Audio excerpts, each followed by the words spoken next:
Hi, my name is Cadence, and for my very first teaching video, I have decided to do the female reproductive system. Just to preface, this system includes organs that produce eggs, support fertilization, and allows for pregnancy and also childbirth. As we go through each structure, please try to notice how its shape and location help it perform its specific function. For visual purposes, I'm using both this and also kind of like a 3D model of it. They're both the exact same, but I'm just going to refer back to each of these just for a better understanding of each structure and function. Just so there's no misunderstandings. So with that, I'm gonna go ahead and get into these green structures right here, okay? And those green structures on this are gonna be these structures right here. And these are oval-like, small oval-like organs, and they're called ovaries. So their main job is really to produce eggs and also to release important hormones like estrogen and progesterone. These hormones control the menstrual cycle and help better prepare the body for pregnancy. Next are the fimbriae, and these are the yellow structures, and on the bigger representation, it's going to be these right here, and I did label them. And these are finger-like extensions that help to like gently move the egg that the ovaries produce. They help to gently move them throughout the fallopian tubes and help them on their journey to the uterus. Next is going to be the fallopian tubes, and I did label them. There's two of them. They're right here and right here. And the fallopian tubes really connect the ovaries to the uterus. Inside, they're lined with tiny hair-like structures called cilia, and these help the egg move along as well.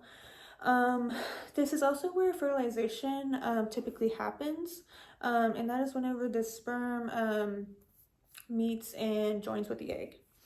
And then next is going to be the center, which is the uterus. And on here, the big old thing that's labeled is the uterus. It's often compared to a upside down pear, is what most people think that the structure looks like. But this is just a really strong and muscular organ, and it's really just designed to help in the developing an embryo or fetus. Its thick muscular walls can stretch to hold a growing baby and then later contract to assist during childbirth. And then next is going to be this purple lining right here, which is called endometrium. And on here, the endometrium is going to be right here. I showed it on this just for, just so you see it a little bit better.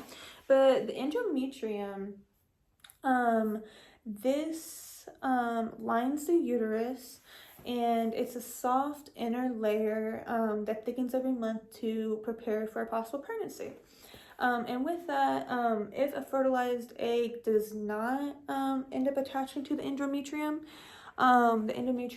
will shed, and it like sheds the lining, and that is often referred to as a period. It happens once a month, typically between 5 to 7 days.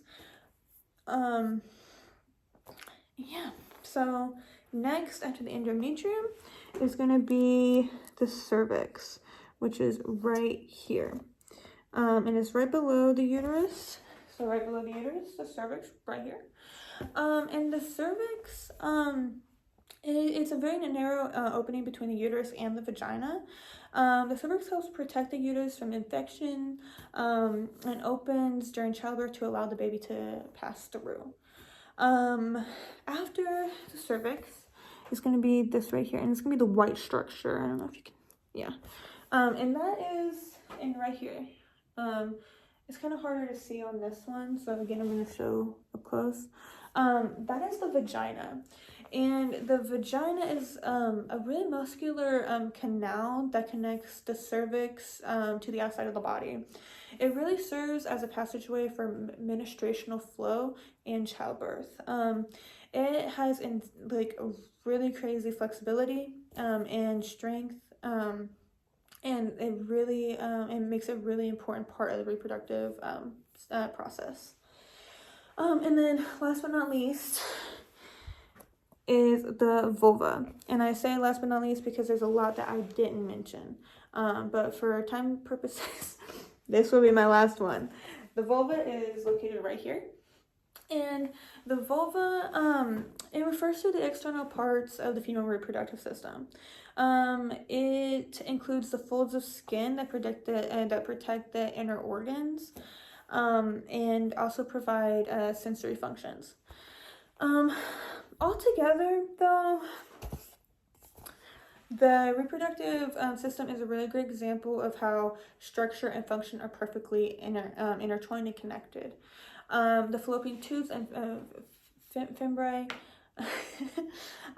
help guide the egg, then the uterus and endometrium create a very nurturing environment for growth, and then the cervix, vagina, and vulva provide protection and pathways for reproduction.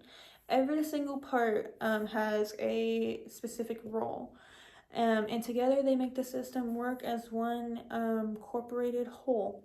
And that just shows how important the female reproductive system is.